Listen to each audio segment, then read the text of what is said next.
Welcome to Talk Tonic Los Angeles. I'm your host, Dino, and this is the ReedWeed Law edition with resident criminal defense attorney Michael Reed of Cannabis Legal Help. During the podcast, we'll be discussing various news stories circling the cannabis industry. The information you hear during the show is in no way meant to serve as any legal advice. Its sole purpose is to bring light to some of the new happenings that can both positively and negatively affect the cannabis community at large. And with that out of the way, welcome Michael Reed. What's up, my man? Hey, you. How's it going? Good, man. I thought we were out of the woods temperature-wise, but looks like we're in for another week of warm weather. And God, hopefully I have some sweaters I would love to wear, and they're in storage because, you know, we don't get too much cold days here. And in fact, last year we didn't end up using the heater in our apartment. My girl's from Montana, so you know, obviously she's used to a lot of cold weather. So what we have here is like, you know, the coldest of the cold here is not really comparable to, you know, northwestern weather or even east coast weather. Not even close. I mean, we're always in sandals here. Exactly. You specifically. Always. Unless I'm in court, dress shoes then. I'd wear sandals if I could get away with it, but I can't. Yeah. Right on, man. Well, so what's going on with the world of cannabis? Anything new capture your eye? Yeah. So there's something, you know, California, we're well known for having forest fires here. It has become kind of normal for us every year for there to be just massive fires all over the state. And it seems like for a while there, it was like every other year we hit a new record, the biggest fire ever of the states. Oh, nope, 2 years later, the biggest fire of the states. I mean, we just keep breaking this record.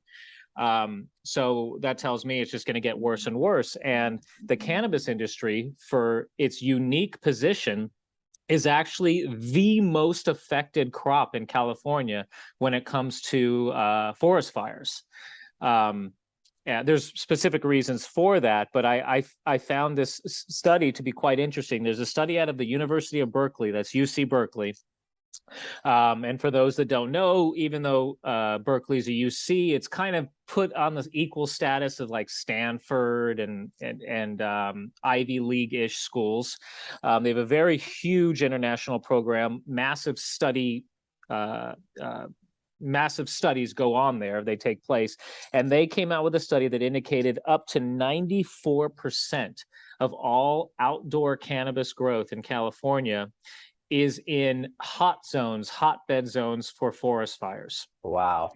So to give you some perspective, you know, our biggest crops in California, I mean, California, you know, we have Hollywood, we have the beaches, we have that, you know, kind of thing, but believe it or not, our number one crop in California, and I believe this is still true, are grapes. We have an extensive amount of wine in California. Wine comes from grapes, and that is the main source of the grapes, but we also grow grapes to sell. But essentially, that is the number one commodity. And what separates cannabis from grapes, other than many things, is that grapes are not restricted where they can grow as far as the counties or the cities. If you have the water, if you have the seeds or the plants, you know, you pay the taxes. The counties and the cities of California be like, yeah, grow it here, we don't care. But when it comes to cannabis, it's restricted. Almost, you know, a little more than 60% of the state is banned recreational sales. So counties don't even allow it grown commercially in their borders. You know, they can't stop the 6-plant recreational grow. They can't do that, but they can definitely stop the commercial grows. So the entire Central Valley of California is filled with grapes and almond trees and, you know, you name it, avocado, whatever. No cannabis, because none of it is allowed to be grown commercially there, legally at least. So it pushes cannabis into certain areas. The certain, you know, counties not allowing the commercial grow. So those areas tend to be in cooler regions in Northern California, and it tends to be in the fire zones, heavy fire zones. So that's kind of why cannabis is unique as far as being a crop in California, that because of the stigma on it and people won't allow it in, it's forced to be in places where it might get destroyed through fire.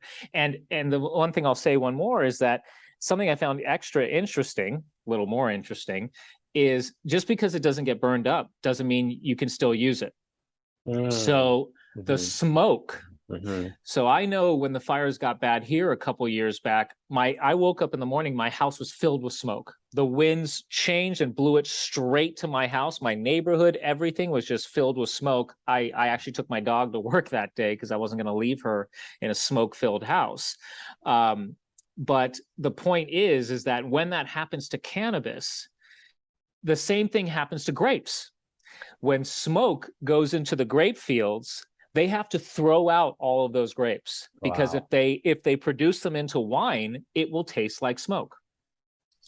So think about cannabis. You dry it up, you produce it, put it on the store shelves, it's going to taste like smoke, and it should taste like fruity loveliness. So the one thing that comes to mind when I hear that story is, well, one thing specifically is we already have enough data to understand that these fires happen every year, sometimes at different points of the year. You know, we would think that the fires would happen mostly during the summertime, but we've seen fires go, you know, up to points of fall, maybe even early spring.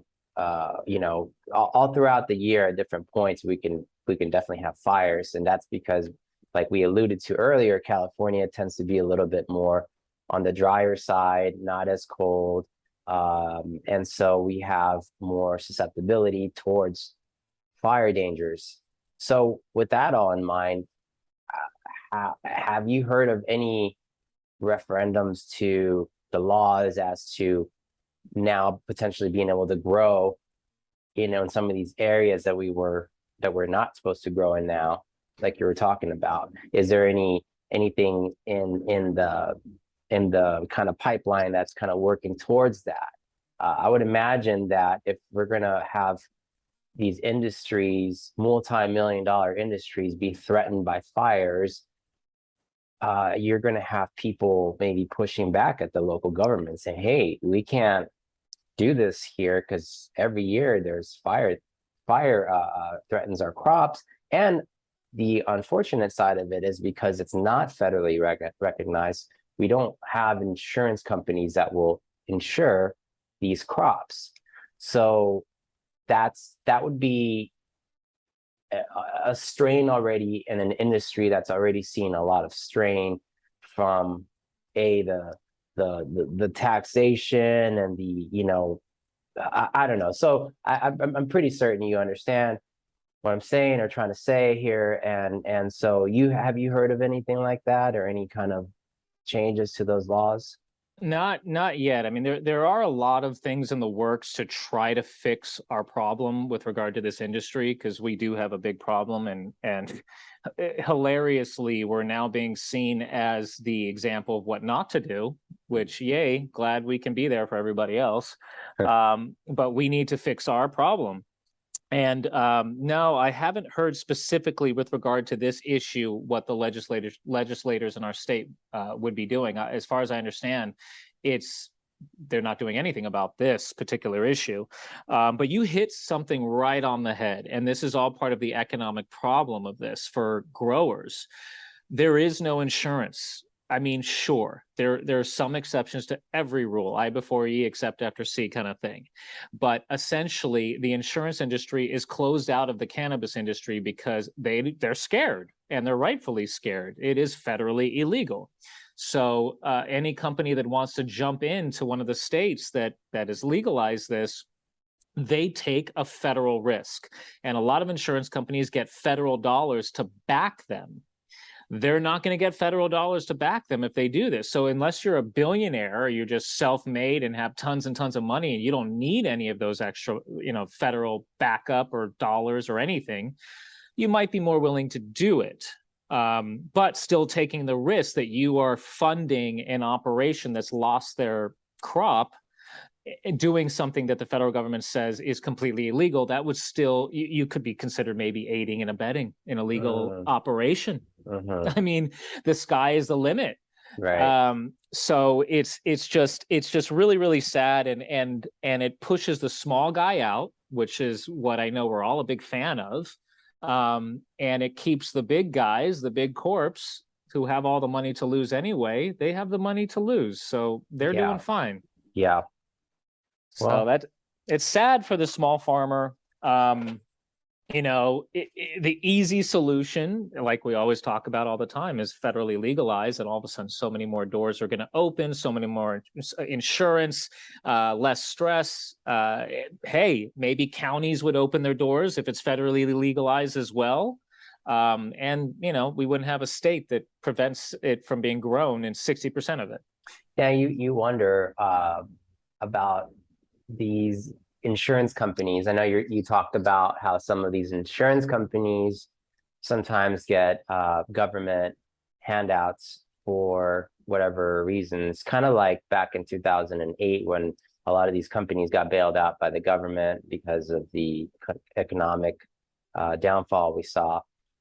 I don't know to what limit these companies are helped out by the government, but I'm wondering if what would be the pros and cons of one of these major companies going out on a limb and saying, okay, we're going to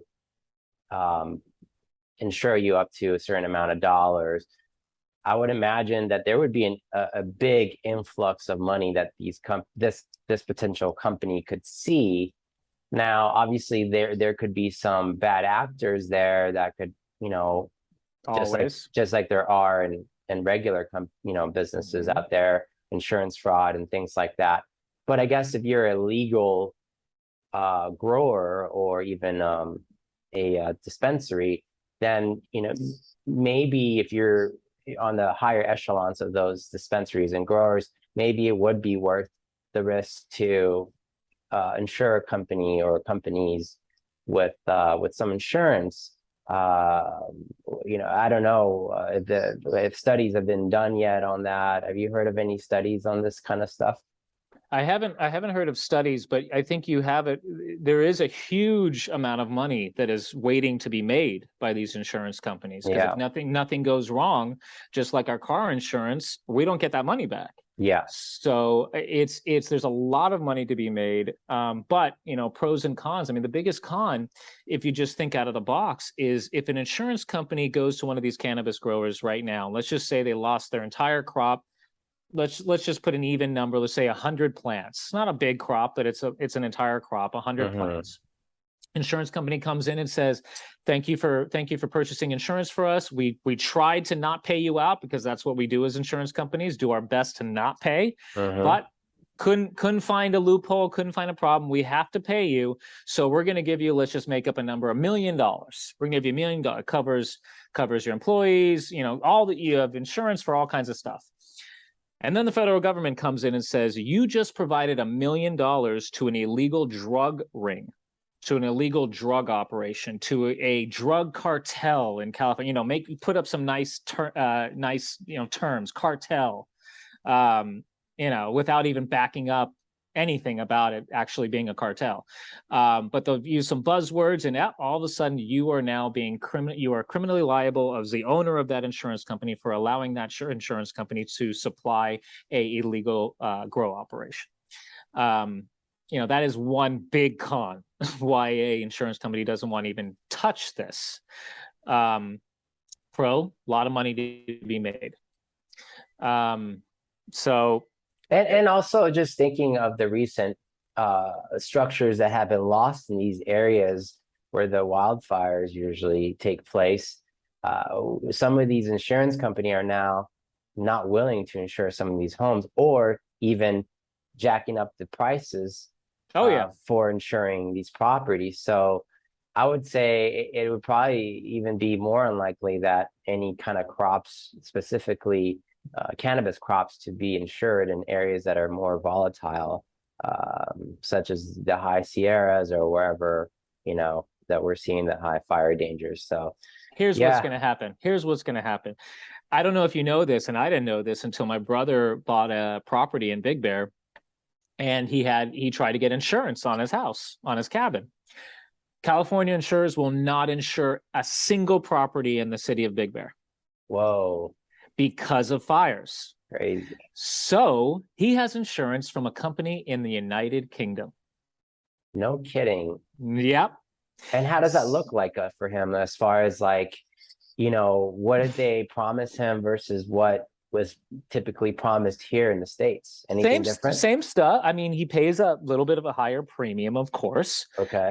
But it's the same stuff. You know, you pay X amount to get X amount of thousands of dollars of coverage for X, Y, and Z. It's the same thing. It's just the company in England is gambling. You know, they're like, hey, there is money to be made. There is an entire area of California that nobody wants to insure. We'll come in and we'll do it.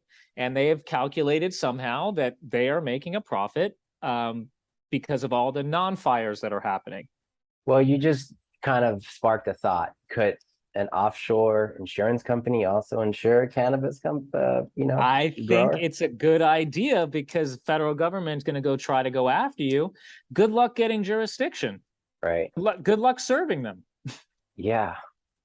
Wow, so many things to consider when it comes to that kind of stuff. But ultimately, I think, you know, by hook or crook, we're kind of getting pushed into indoor growing as a macro, just because of climate change in itself and some of the other factors that we're not looking at potentially disrupting a crop yield. So it's going to be interesting to see. At the end of the day, you control everything indoor. You control the climate, you control the pests, whereas outdoor, it might rain. It might rain today. We don't know, you know?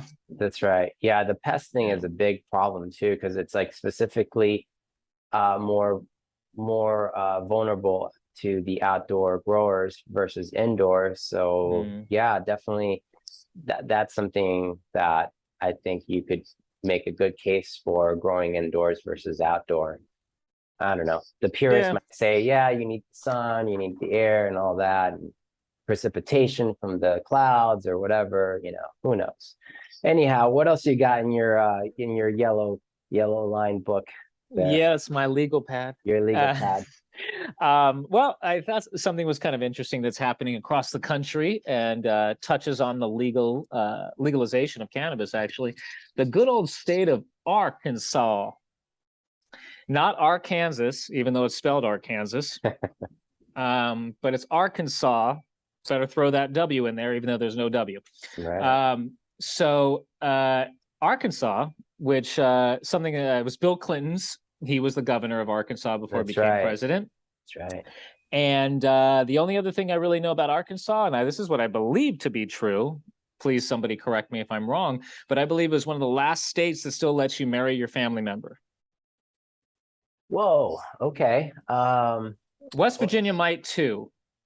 But this is what I believe I recall from years ago, and if it's still the same law, then it tells you a little bit about Arkansas. But here's some positive news about Arkansas. And if you like to marry your cousin or your brother, well, then you think that's positive. Good luck with genetics on that one. You should read some science. You should read some science books. But anyway, the Supreme Court of Arkansas. Remember that every state has its own Supreme Court of that state. California has a Supreme Court, Nebraska has a Supreme Court, New York, whatever. So, and then we have the Supreme Court of the United States. That is the highest court in the land as far as federally. And there's a lot more to it than that, but let me just put it to you this way. Once you go to the Supreme Court of the United States, there is no other court. Right, that's the highest law of the land, right? Right. But also just in juxtaposition to what's currently happening with the ex-president and some of that stuff, with more pertaining towards the documents that he took to Mar-a-Lago, and how they had a special master review the documents, and did he take it up with the appellate court? Or how did that work again? We'll go back to what you were talking about. I just want to clarify what the courts are in that chain of command. So this makes it simple. The states have their own courts. The federal government has their own courts. They are not in the same building. So, and the federal courts are beautiful almost always. State courts are usually small and get secondhand stuff.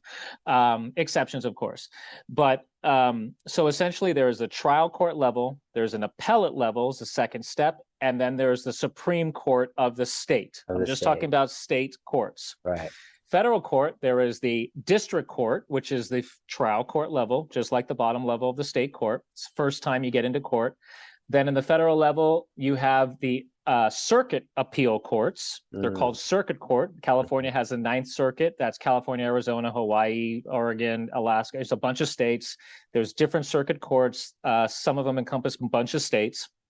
Then that's the second level. So the state second level is the appellate court. The federal second level is a appellate court, but it's called a circuit court. And then state Supreme Court, federal Supreme Court is the last stop on the totem pole. But here's the interesting thing. Like I said, the federal Supreme Court, there is nothing above that. So if the federal Supreme Court justices say, we don't want to hear your case, the circuit court, appellate court's decision stands. They don't even want to hear it. The court below them, whatever that was, that decision stands. The court below that has to follow that second court's opinion. But in any Supreme Court of any state, here's a bit of an exception. There is another step above, and that is the federal Supreme Court. So, but it's incredibly limited jurisdiction. We're not going to get into that. Not just because your case goes to the California Supreme Court or Nebraska Supreme Court doesn't mean you can appeal to the federal United States Supreme Court. Only certain cases can go that direction. Right. But just giving you a kind of a basics. So when a decision is made at, say Trump's case, that is the lowest court making that decision. Then, for example, the Department of Justice didn't like the fact that there'd be a special master ordered by the lower judge in the federal court. So they went to the appellate circuit to kind of say, hey, we don't need a special master, but that they didn't win that. But so that, that's kind of how that flows, the appellates and all of that, simply speaking. Thank you. So the Supreme Court of Arkansas, that's the state's highest court for state court. They actually did something very unlike Arkansas, in my opinion. They told the state's government, sorry, you cannot take recreational cannabis off the ballot for 2022, which the state of Arkansas did. So backing up, the people of Arkansas, they have similar law in that state that says if you get a certain amount of signatures for a potential voter measure, you can get it on the ballot. You just need to get the signatures. You got to get it written. There's got to pass a few other tests, but whatever. So Arkansas has a similar thing. They only needed 89,151 signatures to get recreational cannabis on their November 2022 ballot. They received 193,000. Wow. So more than double. They didn't need to get it, but they, for whatever reason, they just, hey, I want to sign, whatever. So a lot of people are excited about this. The state's government of Arkansas said, nah, we are not going to certify this. Even though you got the signatures, you did everything you're supposed to do, you followed the law, you got more than double the signatures of what you needed, we're not going to certify it. It's not going to be on the ballot. And why aren't we going to certify it, besides the fact that they don't want it, is because they said that there's not enough there regarding regulations. There's not enough there for background checks of dispensary owners, as if it's funny they're talking about background checks, I'll tell you, because if you put guns in the mix, I'll tell you that they wouldn't be all about background checks. Yeah. That's pretty hilarious. That is pretty hilarious. Background checks of the owners of the dispensaries they want, and they want limits on THC, on how much THC you can have in edibles, the plants, vape, you name it. The Supreme Court, in a 5-2 decision, Supreme Court of Arkansas, said no. You need to certify it. It has to be on the ballot. They followed all the rules, and your argument has no merit. There's enough there, and guess what? You can always pass new laws and amend it to whatever the hell you want. but you got to wait to see if the voters actually vote and say they want it.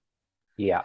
So the Justice Robin Wright, I like what she said. I'm paraphrasing a little bit, but Justice Robin Wright of the Arkansas Supreme Court said the people of Arkansas are going to decide. It's as simple as that. Right. So I think that's good for the people of Arkansas. Writing's on the wall for your legislators. If you live in Arkansas, they don't want it. But so let's say that, okay, it gets put on the bill for people to vote. It passes. Then it has to go through a bunch of different steps to kind of start getting the laws written out, right? And that could take what, 2 years? Like, how long did it take us from when we went from medicinal to recreational when it passed? Was it like 2 years, I think, or was it 1 year? But we wrote that in the law. So it was written in the law that the doors would not open until 2018. We passed it in shoot, I'm drawing a blank right now. The election was in 18. I think the doors didn't open until 19, maybe. Okay. Maybe I think the election was November of 7. I can't remember right now. I think that it passed. I think the doors open in 2018, and the reason why I say that is because we started Talk Tonic in 2018, and we were fully legalized by then. Okay, so then that means it passed in 17 or something like that. Yeah. Because I remember that it specifically, they had one overnight legalization on this, in your personal possession, but there was no legal way to purchase it unless you had a medical, license. Right. So they waited a year until they allowed the doors to open for recreational sales. So for a year, essentially, you could get it if you're a medical legally. Otherwise, you had to stay black market if you wanted it recreationally for a year. So that's what we did, but we wrote that into the law. And the idea of writing that into the law was to have a slow pace to get the regulations ready. But some states already have regulations ready. New York is the complete opposite. New York still can't get their act together with regulations. And it's been almost 2 years now since they passed it. Yeah. So it's New Jersey is sped it up like crazy. They couldn't. New Jersey is hilarious because they couldn't get it together, their legislators, to pass regulations and they wanted to do it. They had the majority, they could do it, but they couldn't agree on the regulations. So they just decided, let the voters decide. If we're just going to ask them, do you want us to do this? We're not going to create regulation. We'll just say, do you want us to legalize? The voters not unanimous, but majority said absolutely. And so the New Jersey legislature, they just jumped on it and said, okay, we got to do this. We got to do this. And they got it out quick. They're up and going. New York's still, backwards. Yes, a little bit of that it's going to be a bit of a delay, but they have some of it in place already, 21 and older, that kind of stuff. Did they say what state they're looking at as a model? No, I didn't see that, but I bet you New Mexico, because they use us as a model of what not to do, and they're fairly one of the new ones. Okay. So they would probably use New Mexico because they are booming as far as money. Mm-hmm. They're doing great. They will probably use us and a little bit of Colorado on certain things, what not to do. Colorado's doing things better than us, though, a little bit. They could use Oregon as well as an example of what happens if you're too liberal in handing out licenses, because Oregon has a wonderful problem about prices being low because way too much. Yeah. But it's saturated the market in Oregon. It's crazy. Right. All right. So we got about 10 minutes left before Zoom kicks us off. Anything else on your notepad? Yes, sir. So something right here in our backyard here in East Los Angeles, we all, we say East LA, that kind of stuff. It's not just East LA, East Los Angeles, right? Which includes like Whittier, that kind of stuff. So essentially, there's become a realization with law enforcement here in LA that what they've been doing to try to enforce the legal shops versus the illegal shops, selling recreational, has not been working. They're looking at statistics, and some of these shops will, they'll go and they'll do the raid. They're reopen the next day, and they don't care. So it's really interesting. So apparently it's really easy to get a warrant. It's one of the easiest topics to get a warrant on.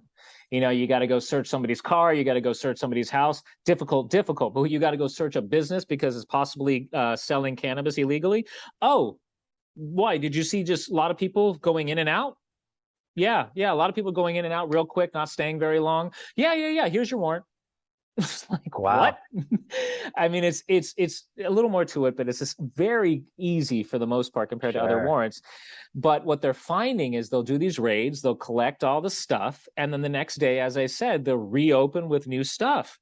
I mean, they even interviewed the security guard who was cited, because you could be cited just as an employee working for an illegal operation in recreational sales shop, and he was a security guard. And I read this interview of him, and they asked him, are you worried? And his response is, no, I'm not even going to go to court.